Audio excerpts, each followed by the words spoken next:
Hello everyone, NCERT गणित कक्षा 11वीं में आपका स्वागत है। तो इसी क्रम में आज हम प्रश्नावली 5C का प्रश्न क्रमांक 7 सॉल्व कर रहे हैं, जिसका पार्ट 1 हम लोग पहले कर चुके हैं। आज इसका पार्ट 2 सॉल्व करेंगे। तो इसे भी हमें बिल्कुल पार्ट 1 की तरह ही सॉल्व करना है। अगर आपने नहीं देखा है तो आप चैनल पर जाके देख सकते हैं। तो इससे पहले हम इस प्रकार के और कई प्रश्न भी कर चुके हैं। अगर आप उनको पहले देख लेंगे तो आपको यह बहुत ही आसानी से समझ में आ जाएगा।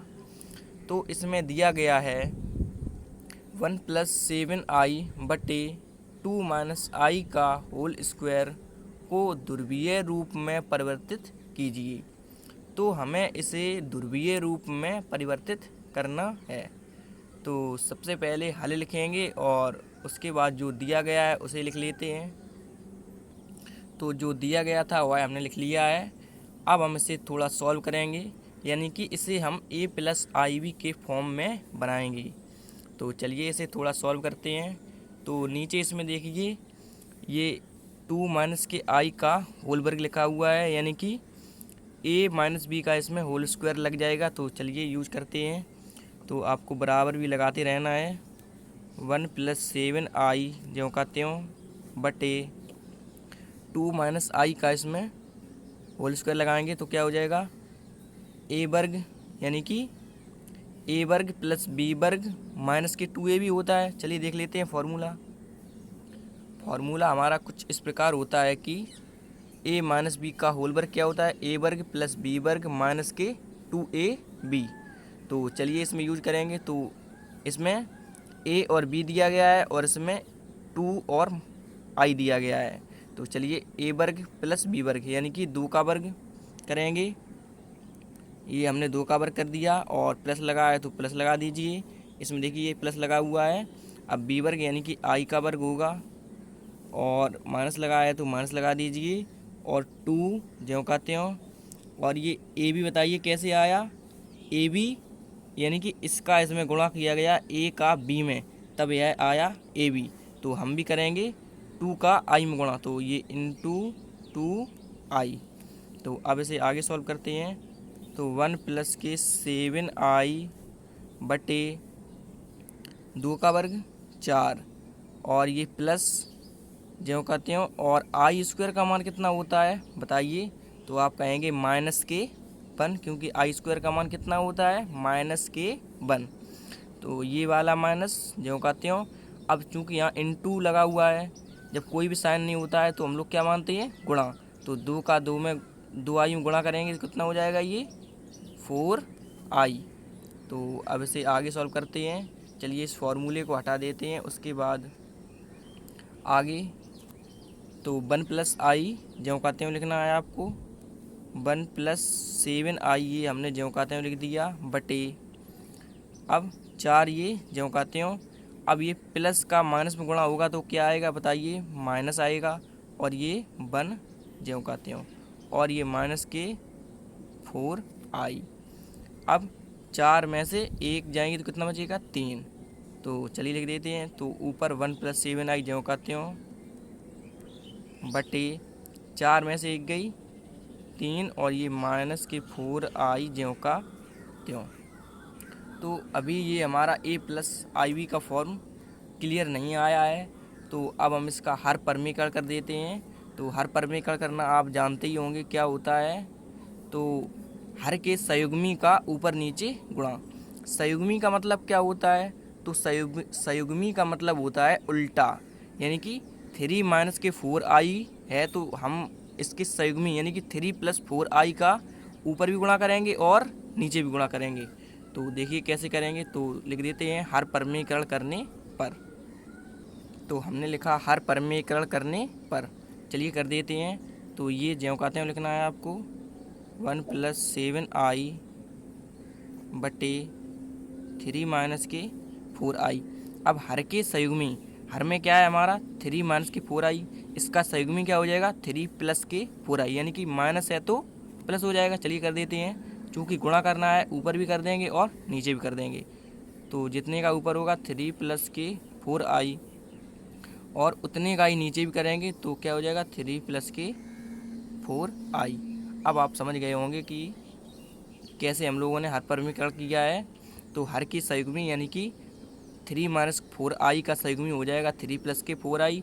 अब ऊपर गुणा किया है तो नीचे भी करते हैं, ये हमारा हर परिमीकरण कहलाता है। तो चलिए अब ऊपर का ऊपर और नीचे का नीचे गुणा करेंगे। तो देखिए कैसे, सबसे पहले वन का गुणा इन दोनों में करेंगे। हम पहले ऊपर कर रहे हैं, आपको ध्यान से देखना है। वन का गुणा इन दोनों में करेंगे, उसके बाद 7i का गुणा इन दोनों में करेंगे। तो सबसे पहले वन का गुणा इन दोनों में करेंगे, तो देखिए कैसे, तो वन का गुणा 3 में करेंगे तो कितना आएगा 3 आ जाएगा। अब इसमें प्लस लगा हुआ है तो प्लस लगा दीजिए, और वन का गुणा 4i में करेंगे तो कितना आएगा बताइए 4i। अब हमने वन का गुणा इन दोनों में कर दिया है, अब 7i का गुणा इन दोनों में करेंगे। तो सबसे पहले 7i का गुणा 3 में करेंगे तो कितना आएगा बताइए 7 या 21, और ये i ज्यों का त्यों, प्लस लगा है प्लस लगा दीजिए। अब 7i का गुणा इसमें करेंगे तो 7 चौके 28, और i यहाँ भी है तो और i यहाँ भी है तो कितना हो जाएगा गुणा में घातें जुड़ती हैं, यानी कि एक इसकी घात और एक इसकी घात, यानी कि i पे पावर 2, या जैसे हम आई स्क्वायर बोलते हैं, और ये बटे ज्यों का त्यों। अब नीचे का नीचे, तो इसमें देखिए एक ब्रैकेट में a माइनस बी और एक ब्रैकेट में क्या है हमारा a प्लस बी। तो आप चाहें इसमें सर्वसम का भी लगा सकते हैं, यानी कि वर्गांतर लगा सकते हैं। क्या होता है वो a स्क्वायर माइनस के बी स्क्वायर बराबर क्या होता है, एक ब्रैकेट में a माइनस बी और एक ब्रैकेट में a प्लस बी। या आप सिंपल गुणा कर सकते हैं जैसे ऊपर हम लोगों ने किया है। तो 3 का गुणा इन दोनों में कर देंगे तो 3 त्रिका 9 और 3 चौके 12, ये प्लस के 12i हो जाएगा। आपको बस ध्यान से देखते रहना है। और अब माइनस के 4i का गुणा 3 में करेंगे तो कितना हो जाएगा माइनस के 12i, यानी कि 4 तिया 12i। अब माइनस के 4i का गुणा प्लस के 4i में करेंगे तो माइनस प्लस माइनस ही हो जाता है। जब भी हम माइनस का गुणा प्लस में करेंगे या प्लस का गुणा माइनस में करेंगे तो हमारा माइनस ही आता है, आपको ध्यान रखना है। अब 4 को 4 में करेंगे तो क्या हो जाएगा 16, और i का i में तो ये हो जाएगा हमारा i वर्ग। तो अब इसे आगे सॉल्व करते हैं। तो ऊपर कितना हो जाएगा बताइए 3 प्लस 21 और 4, यानी कि ये भी i वाला है और ये भी i वाला है, तो दोनों ऐड हो जाएंगे तो कितना हो जाएगा 25i। और आई स्क्वायर का मान कितना होता है माइनस के 1, आपको समझना है थोड़ा। आई स्क्वायर का मान माइनस के 1 होता है, तो माइनस के 1 का गुणा हम 28 में करेंगे तो ये माइनस के 28 ही आ जाएंगे। हमने डायरेक्ट कर दिया है, थोड़ा आपको समझना है। अब नीचे क्या है, ये 12i प्लस के हैं और ये 12i माइनस के हैं, तो ये दोनों हमारे कैसे हो जाएंगे कैंसिल हो जाएंगे। और ये 9, और इसी प्रकार अब इसमें आपको देखना है आई स्क्वायर का मान कितना होता है माइनस के 1। अब माइनस के 1 का गुणा अगर हम माइनस के 16 में करेंगे तो माइनस माइनस क्या हो जाएगा हमारा प्लस, और ये 16 ज्यों का त्यों। अब हम इन्हें ऐड कर देते हैं तो 28 में से हमें 3 कम करना है तो कितना बचेगा माइनस के 25, और ये ऊपर प्लस के 25i ज्यों का त्यों बटे 16 और 9 25। तो आप समझ गए होंगे कि ये कैसे आया है।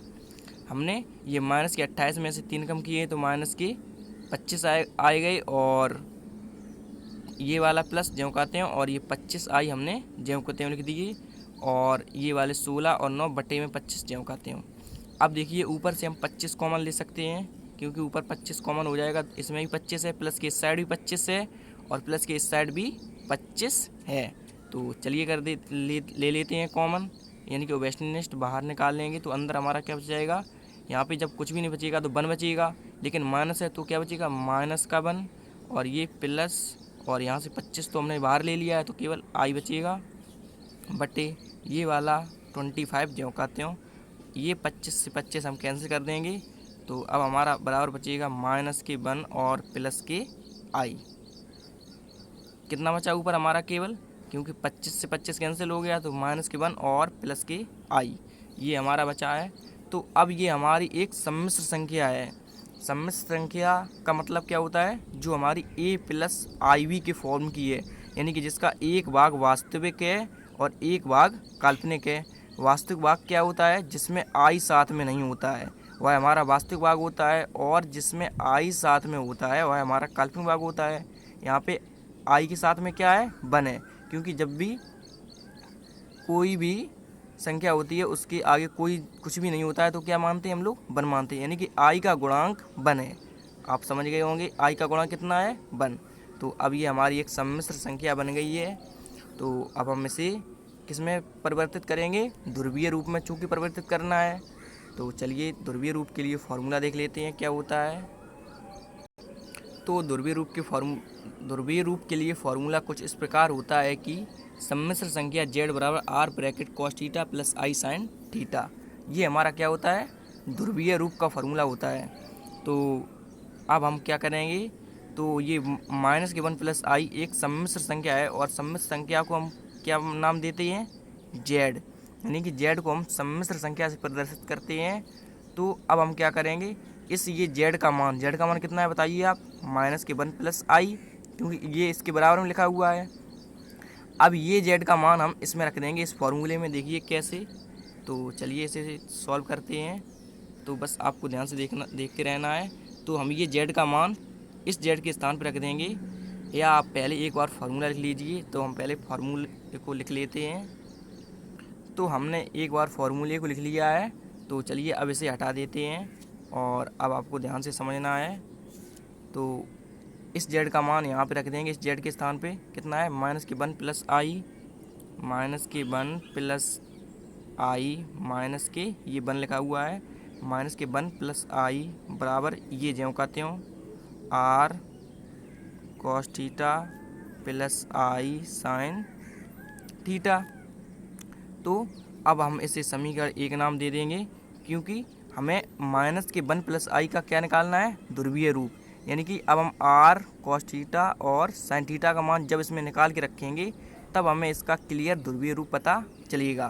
तो चलिए आगे सॉल्व करते हैं।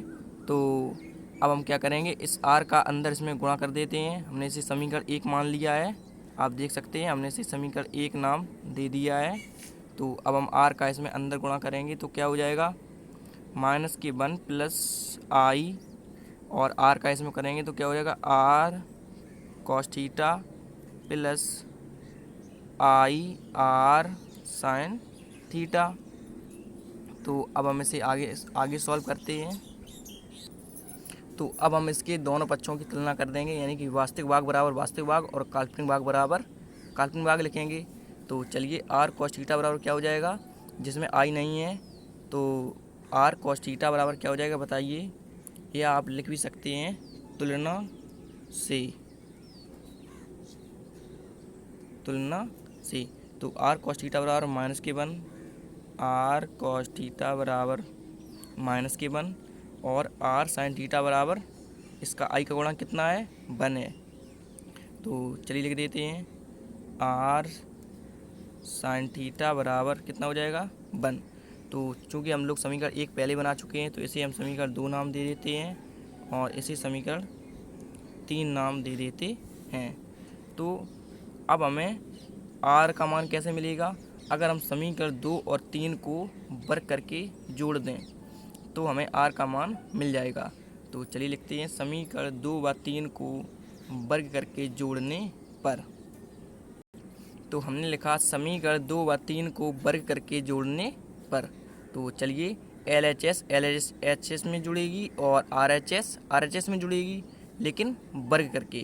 तो चलिए कर देते हैं। तो क्या हो जाएगा, इस साइड हमारा r² cos² theta, r² cos² theta, चूँकि वर्ग कर रहे हैं और अब जोड़ना किस में है, इसमें जोड़ना है तो प्लस लगा दीजिए। तो इस साइड भी हमारा क्या हो जाएगा, यानी कि इसका भी वर्ग करेंगे तो r² sin² theta, r² sin² theta बराबर, अब -1 को 1 में जोड़ेंगे लेकिन दोनों का वर्ग करके। तो -1 का वर्ग और जोड़ेंगे 1 में तो 1 का भी वर्ग कर देंगे। अब चलिए इसे आगे सॉल्व करते हैं। तो प्लस के इस साइड भी देखिए r² है और प्लस के इस साइड भी r² है।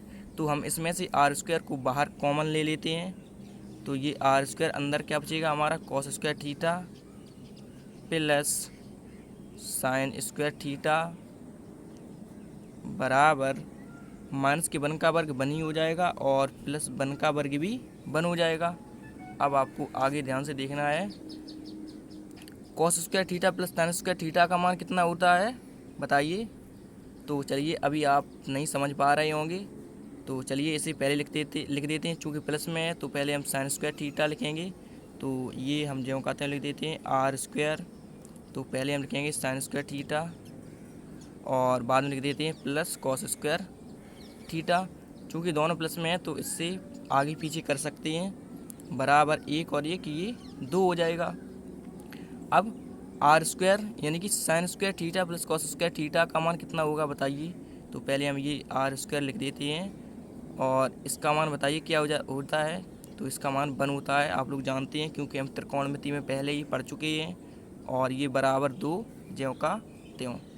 तो अब हम इसका आर स्क्वायर का 1 में गुणा करेंगे, क्योंकि जब ब्रैकेट हटेगा तो गुणा लगेगा। तो चलिए कर भी देते हैं, आर स्क्वायर गुणित 1 बराबर 2। तो अब आगे सॉल्व करेंगे तो आर स्क्वायर का 1 में गुणा करेंगे तो ये आर स्क्वायर ही आ जाएगा और बराबर 2 ज्यों का त्यों। अब चूँकि हम आर बराबर √2 लिख सकते हैं, क्योंकि हमने दोनों पक्षों का वर्गमूल ले लिया है।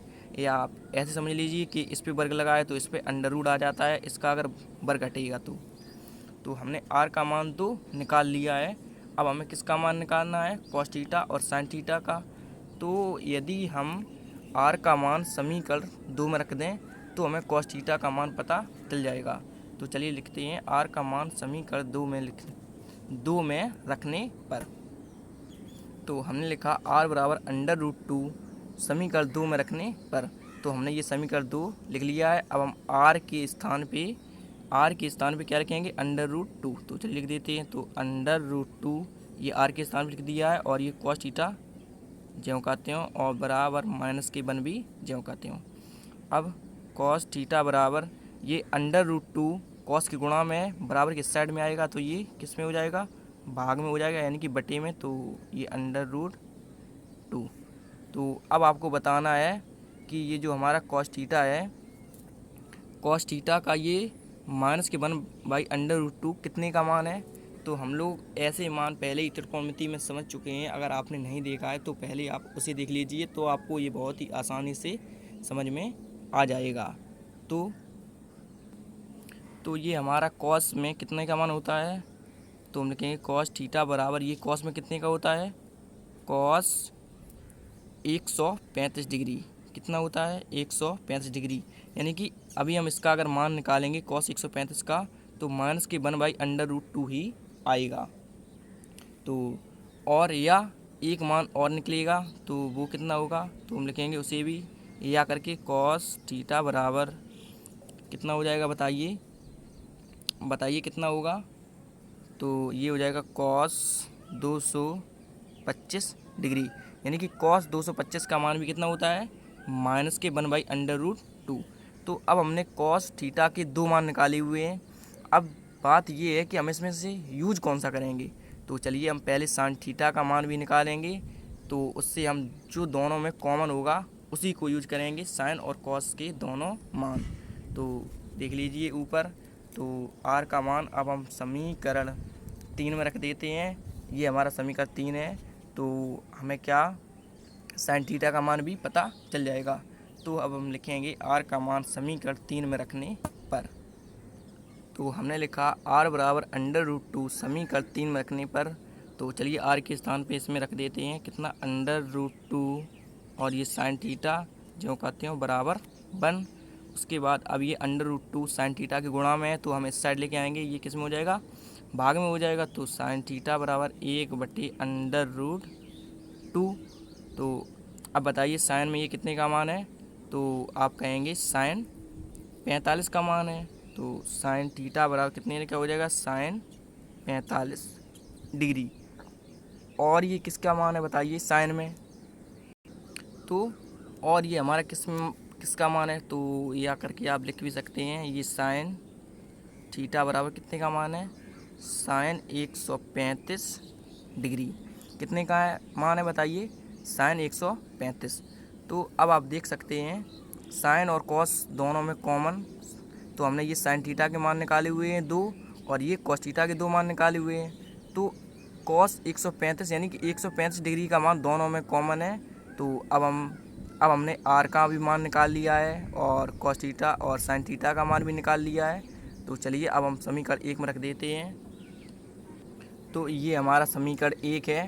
तो आप यहाँ लिख भी सकते थे कि माना, क्योंकि हम लोगों ने ये सम्मिश्र संख्या कैसी मानी हुई थी, यानी कि माइनस के 1 प्लस आई बराबर ये जो सम्मिश्र संख्या थी हमारी r bracket cos theta plus i sine theta, तो हमने ये मानी हुई थी।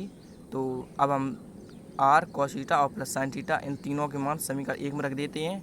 तो लिखते हैं समीकरण 1 से।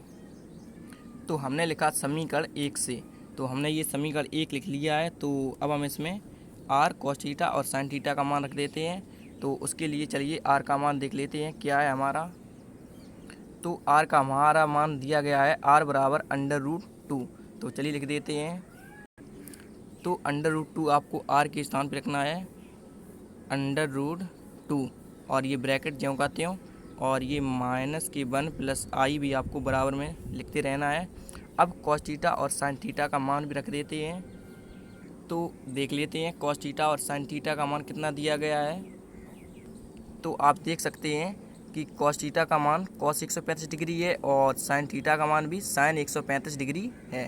तो हमने ये कॉस और साइन के दो मान निकाले हुए हैं, लेकिन आपको इनमें से जो ओवेनिस्ट है यानी कि जो दोनों में है वह आपको लिखना है। तो कॉस 135 डिग्री दोनों में है, तो चलिए लिख देते हैं। तो कॉस 135 डिग्री और प्लस साइन 135 यानी कि दोनों का 135 डिग्री मान आएगा। तो चलिए लिख देते हैं। तो कॉस थीटा के स्थान पे आपको कितना लिखना है, कॉस 135 डिग्री, कॉस 135 डिग्री और ये प्लस ज्यों का त्यों, और आई भी आपको ज्यों का त्यों लिखना है। और साइन थीटा का मान भी साइन 135 डिग्री ये आपको लिख देना है, क्योंकि दोनों में ये ओवेनिस्ट था, यानी कि कॉस में भी 135 था और साइन में भी 135 डिग्री था। तो यही आपका ध्रुवीय रूप हो जाएगा। तो हमें यही ज्ञात करना था। तो अब आप इसका स्क्रीनशॉट ले लीजिए। तो आपको प्रश्न भी नोट कर लेना है, उसके बाद इसका भी ले लीजिए, इसके बाद इसका भी ले लीजिए, इसके बाद इसका भी ले लीजिए, इसके बाद इसका भी ले लीजिए।